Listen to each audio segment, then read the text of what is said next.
there's a term called chuggy. Did you know what chuggy means? Chugi? Chuggy. Oh, I was just talking about that with my boyfriend.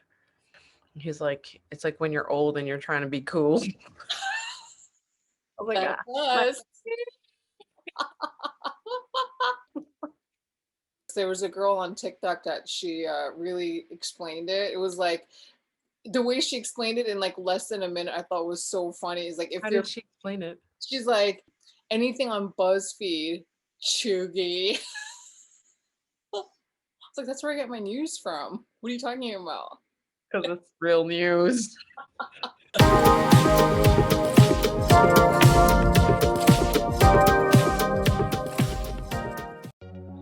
Hello, everyone. Thank you for joining us here today again at Ajma Squad.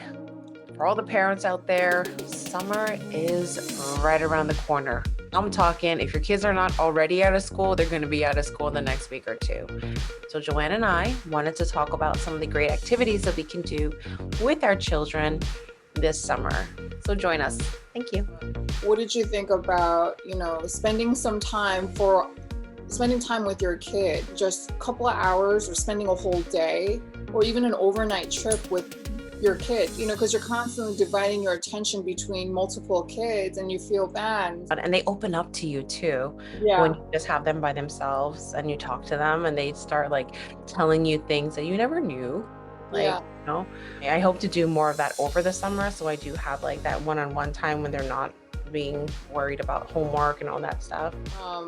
And then we thought of a unique skill, that something that our parents that might have passed down to us, that maybe our grandparents passed down to them, like maybe making kimchi, Mandu. making mandu. Yes.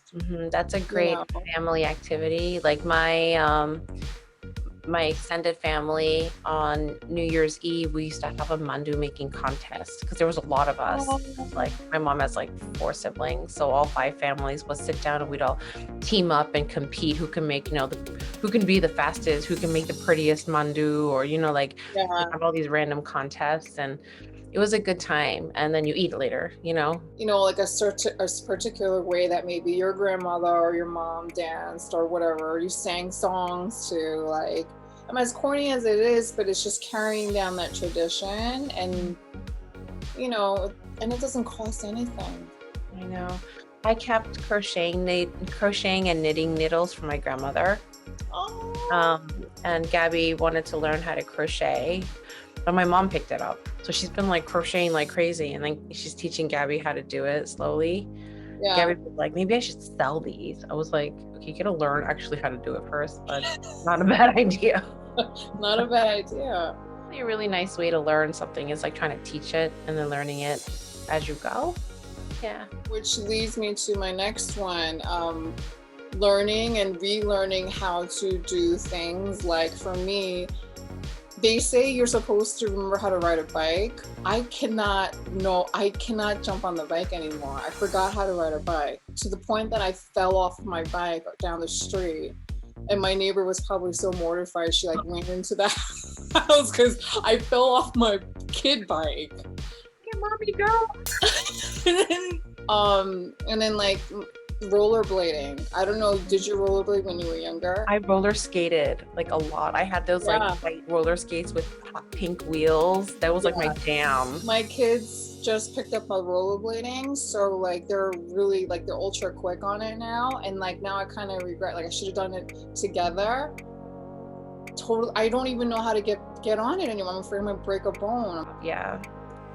And then like when you learn things and when your kid teaches you how to do something, and then it kind of like the conversation keeps going, and when you're vulnerable, with your kid, I think it creates like a different, it brings your relationship to a different dimension.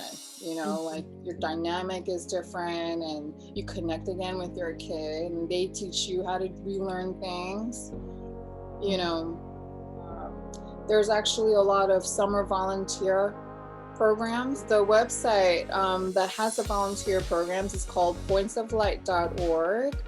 And the other website is leadasap.ysa.org. And you can just easily plug in your zip code, and then all of these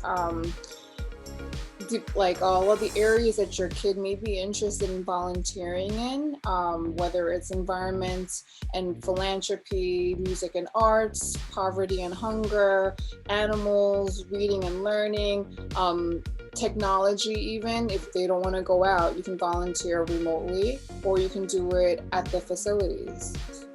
I wish I had like the time to be able to do so much more with my kids over the summer, but in all honesty, they're legit going to be full-time 9 to 5 at summer camp. For the working parents, your schedule with them might not change a whole lot, but if you do have that time to dedicate to them and take time off and take a vacation or a staycation, Yeah. like these are really great resources. All of these things you can do all year round, you know, and there's no rush, and that parent guilt is real. My kid literally said to me, she goes, "You only have 9 more years with me before I go to college." And I was like, he was like, "I'm going to be 18 in 9 more years." I'm aware. I'm aware. But yeah, treasuring these summers it's important. The summers are important. So that sums up our show today. We thank you for watching as we spoke about unique activities and things we can do with our kids during the summer. And we hope to see you soon. Bye. Bye. Your reflection is blinding me. I know. I want purple and blue and red frames. But anyway, okay. Not the frames. You mean the lens? Yeah, the lens. The lens. I want the lens to be red. I like, you know, like Robert Downey Jr., Johnny Depp look. I love that. Chuggy. Chuggy.